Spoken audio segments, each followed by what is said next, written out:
Assalamualaikum warahmatullahi wabarakatuh. Perkenalkan, nama saya Sudarwati, guru IPA SMP Negeri 1 Mojo Tengah, Kabupaten Wonosobo, Jawa Tengah. Kali ini, saya akan membagikan praktik baik pembelajaran berdiferensiasi yang telah saya laksanakan di sekolah saya. Berawal dari keresahan saya terhadap hasil capaian belajar murid, di mana hanya 34% murid yang mencapai hasil di atas 70. Saya juga melihat murid-murid saya kurang aktif terlibat dalam pembelajaran. Selain itu, saya juga merasa pembelajaran selama ini kurang bermakna, di mana penguatan pasca pembelajaran belum relevan dengan keadaan murid sekarang ini. Sebelum memutuskan strategi praktik baik, saya terlebih dahulu melaksanakan asesmen awal untuk mengetahui profil belajar murid, minat, kesiapan belajar, serta kemampuan awal murid terhadap materi yang akan saya sampaikan. Kemudian, saya membagikan angket diagnostik kognitif dan non-kognitif dalam bentuk Google Form agar lebih efektif dan efisien dalam pelaksanaannya. Angket diagnostik kognitif berisi pertanyaan-pertanyaan terkait materi yang akan saya sampaikan. Sedangkan angket non-kognitif berisi pertanyaan-pertanyaan terkait minat, kesiapan belajar, serta profil belajar murid atau gaya belajar murid.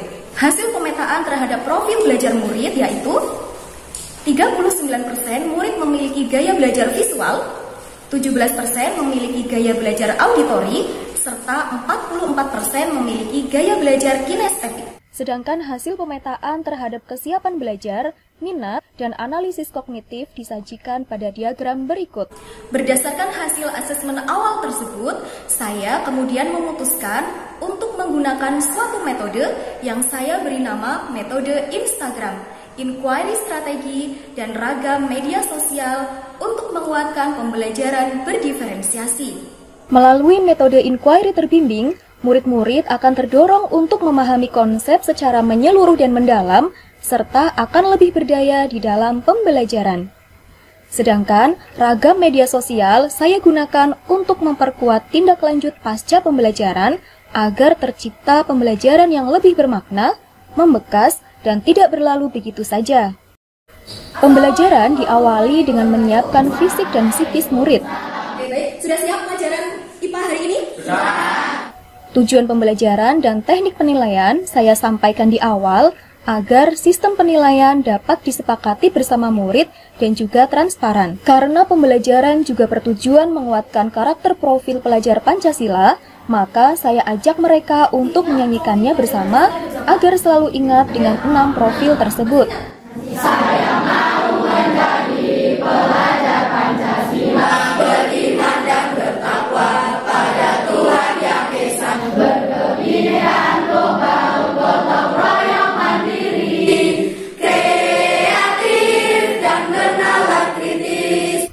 Orientasi siswa pada masalah dilakukan melalui tanya jawab agar para murid auditori dapat terfasilitasi. Stimulus saya sajikan pada slide PowerPoint dengan desain menarik dan full color agar para murid dengan gaya belajar visual juga dapat terfasilitasi. Mereka juga saya pancing untuk mengemukakan hipotesis. Kemudian mereka mengumpulkan data. Di sini, murid-murid melakukan praktikum untuk memahami prinsip kerja termometer. Dengan melakukan praktikum langsung, para murid diharapkan lebih mudah dalam memahami cara pembuatan termometer sederhana beserta prinsip kerjanya. Murid-murid dengan gaya belajar kinestetik, di mana merupakan mayoritas dari kelas ini, akan terfasilitasi melalui kegiatan praktikum ini. Dalam melakukan praktikum, murid-murid dipandu oleh lembar kegiatan yang didesain dengan menarik sehingga para murid visual akan terfasilitasi. Sebagai salah satu bentuk kemerdekaan belajar, mereka saya bebaskan untuk memilih pewarna yang mereka sukai untuk mewarnai zat cair pada praktikum ini. Selama mereka percobaan, saya terus memantau dan melakukan penilaian sikap serta penilaian kinerja. Ketika ada kelompok yang mengalami kesulitan, maka saya dampingi mereka dan motivasi mereka agar pantang menyerah, tekun, sabar, berani mencoba, dan tetap objektif. Bagi kelompok yang belum berhasil dalam praktikumnya, maka saya beri tambahan waktu untuk terus mencoba sampai berhasil. Sedangkan kelompok yang telah berhasil, saya arahkan mereka untuk menuju pada step berikutnya. Diskusi dan analisis data dilakukan secara berdiskusi. Di sini, para murid dilatih nalar kritisnya. Setelah menyimpulkan di lembar kegiatan, murid-murid mempresentasikan hasil kerja kelompoknya dan ditanggapi oleh kelompok lain. Kemudian, saya bersama murid-murid membuat kesimpulan bersama mengenai materi pembelajaran hari ini. Selanjutnya, saya mengadakan asesmen formatif melalui kuis pada Google Form, di mana mayoritas murid lebih menyukai kuis online daripada paper test.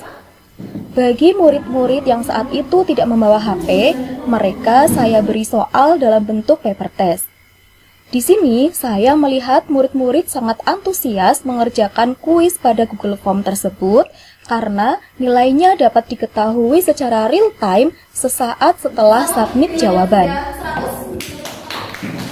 Langkah berikutnya yaitu refleksi pembelajaran. Mereka saya bebaskan untuk mengekspresikan perasaan mereka selama kegiatan pembelajaran dalam bentuk gambar emotikon di papan tulis. Mereka terlihat sangat antusias dalam kegiatan refleksi ini. Selanjutnya, saya menyampaikan tindak lanjut pasca pembelajaran. Saya mengajak para murid untuk membuat postingan karya terkait cara membuat termometer sederhana beserta prinsip kerjanya, dan kemudian mempostingnya di sosial media yang mereka punya. Saya bebaskan mereka untuk berkarya dalam bentuk poster Canva, video, Reels Instagram, video YouTube, dan sebagainya. Hal ini saya lakukan agar pembelajaran lebih bermakna, membekas, dan menciptakan iklim bermedia sosial yang syarat akan ilmu pengetahuan. Saya ingin melatih murid-murid saya untuk terbiasa sharing hal-hal positif melalui media sosial, melatih berkarya, dan mengubah mindset murid bahwasannya media sosial juga bisa digunakan sebagai media belajar. Sampel karya murid yang telah diposting pada media sosial. Inilah hasil praktik baik terkait penguasaan materi pembelajaran. Dengan terfasilitasinya semua gaya belajar murid, di sini terlihat penggunaan inquiry strategi dan ragam media sosial atau Instagram terbukti efektif dalam meningkatkan hasil pembelajaran berdiferensiasi. Senang karena jadi di kelas tidak merasa jenuh, di lab lebih menyenangkan karena praktikumnya yang sangat menyenangkan. Jadi mengetahui cara kerja termometer dan cara membuat termometer sederhana. Lebih ke praktek di lab aja, karena kalau di kelas lebih jenuh. Menyenangkan. Kita semua jadi mengetahui cara dan juga prinsip kerja termometer sederhana. Kedepannya lebih memperbanyak praktik daripada menulis. Saya suka belajar di lab karena di lab sangat asik. Di lab enak soalnya praktek gitu, kalau di kelas cuma materi yang kamu juga. Saya dapat memahami cara kerja termometer. Senang karena bisa membuat termometer secara langsung. Kedepannya lebih sering di lab. Saya Kepala SMP 1 Mojo Tengah menyampaikan bahwa pembelajaran yang dilakukan sudah memfasilitasi gaya belajar anak, kemudian teknik yang dilakukan juga sudah sesuai dengan minat anak. Oleh karena itu, apa yang dilakukan sudah sesuai dengan pembelajaran yang diharapkan dalam kurikulum Merdeka. Menurut saya, strategi pembelajaran yang diterapkan oleh Ibu Sudarwati sudah tepat untuk diterapkan pada generasi alfa ini. Karena generasi alfa ini sangat dekat dengan media sosial dan juga teknologi. Sehingga pelibatan teknologi dan juga media sosial pada saat pembelajaran membuat kegiatan belajar mengajar menjadi menarik bagi generasi ini. Menurut saya, pembelajaran diferensiasi yang dilakukan oleh Bu Sudarwati membuat para peserta didik lebih aktif semangat dalam mengikuti proses pembelajaran.